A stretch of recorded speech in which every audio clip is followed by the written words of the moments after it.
for the wonderful and highly anticipated Oh Wow moment, brought to you by the Gloria and Roger Jones Children's Center for Science and Technology. Welcome back, my friend Audra. Audra, we've missed you. Madonna, I've missed you. Indeed, so glad to be back. I know. I mean, not that we don't like Colleen or the other folks, because we love that Colleen Colleen's Ruby. amazing. But I will say, you know, I've been out in the community and folks have said, "Hey, what happened to Audra?" And I said, "Oh, she just had some other things to do. You know, you busy folks, busy schedule." We're busy over there. Indeed, and that's a good center, thing. so that's great. That is a good thing.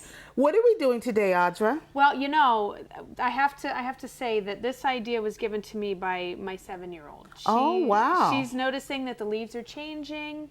Okay. And she said, "Why do the leaves change color?" And I said, "You know what? I don't think I really know." Why do the leaves change color? Well, this exercise will tell us why. Okay. So what I did is I grabbed some maple leaves. Green maple leaves. Yeah. Okay. And these ones have already started changing a little bit. I see a little bit of so red. if you're going to do this, you need to hurry up and do it before all the green is gone. Quickly before the green is gone. So we take some of these. You need an adult to help you because, as you can see, we're using a stove. Yes. Okay. Okay. So I've got a pot large enough to fit a bowl inside of. Okay. And this is filled with water a little less than halfway. All right. So what we need to do, we need to just rip these up. You want to help me rip You're going to rip up the leaves? Yep, just any kind of way? Yeah, we're going to rip them up. Try to get them in little pieces. Okay. In here. All right. When I saw these on the table, I thought that they were greens. And I was like, okay, are we going to eat?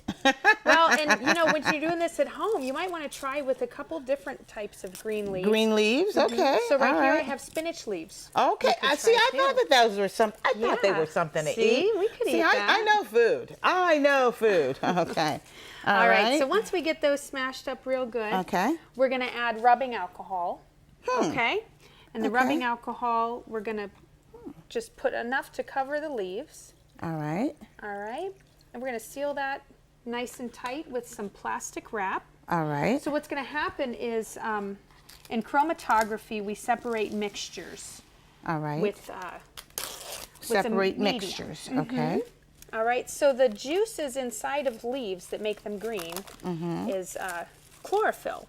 Chlorophyll. And the reason leaves look green is because chlorophyll only reflects, it absorbs all light but green light. So it reflects green light. Okay. So what happens, we're gonna set that carefully right inside and let it float there.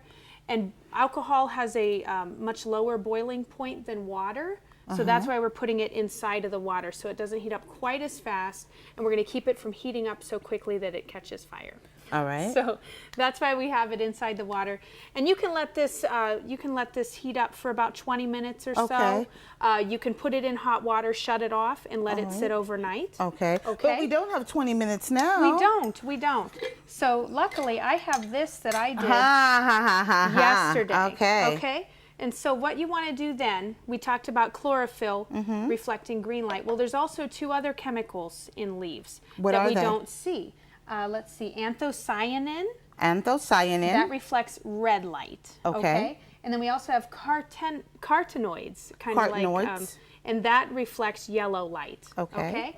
So what we're going to do is we're going to take a coffee filter like we used before when we did our chromatography activity. As Timmy says, start wrapping it up. All right. Boy. And we're going to soak this. You're going to dip it in here, let it sit there for about an hour. All right. And will it when you spread pull out? It out? Yep. When you pull it out, you're going to end up with this.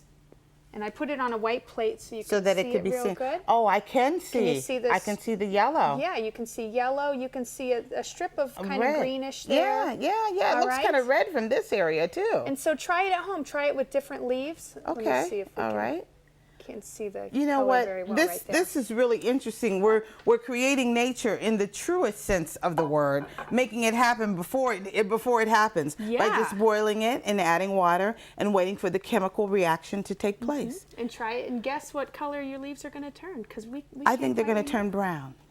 I think they're going to turn brown, but they turn various colors. And I will say, I think that I love driving down Route 11 and seeing the different colors of the leaves as I go through. Audra, you're great, and the Gloria and Roger Jones Children's Center for Science and Technology is great as well. Thanks. Thank you for the Oh Wow moment.